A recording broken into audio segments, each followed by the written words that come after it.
Hello viewers, creative action চ্যানেলে আপনাদের সবাইকে স্বাগত। কোনো ব্যক্তি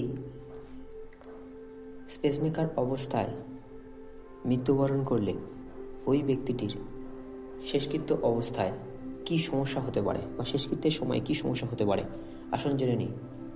কোনো ব্যক্তি যদি পেসমেকার অবস্থায় থেকে মৃত্যুবরণ করে এবং ওই ব্যক্তিটাকে শেষকৃত্যের জন্য নিয়ে যাওয়া হয়, তাহলে ওই ব্যক্তিটার শেষকৃত্যের সময় অর্থাৎ আগুন লাগানোর সময় বিস্ফোরণ হতে পারে এবং তার আশেপাশে থাকা বিভিন্ন আত্মীয় স্বজন এরা ক্ষতিগ্রস্ত হতে পারে বা ওই বিস্ফোরণে ঝলসে যেতে পারে।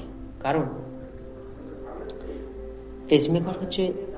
কৃত্রিম পেসমেকার হচ্ছে এমন একটি যন্ত্র যেটাতে শুধুমাত্র লিথিয়াম ব্যাটারি এবং তার সাথে ইলেকট্রোড সংযোগ থাকে, যেটি আমাদের হার্টকে শুধুমাত্র ইলেকট্রিক সাপ্লাই দেয়।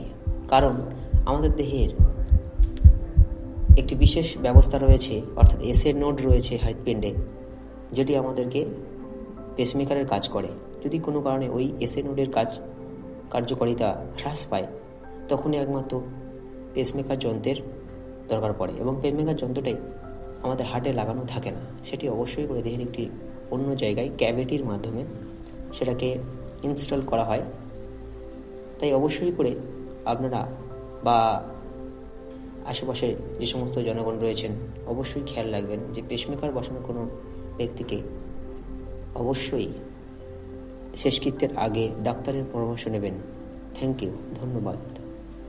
এই সমস্ত আরও জানকারি ভিডিও পেতে আমাদের চ্যানেলটিকে অবশ্যই সাবস্ক্রাইব করবেন।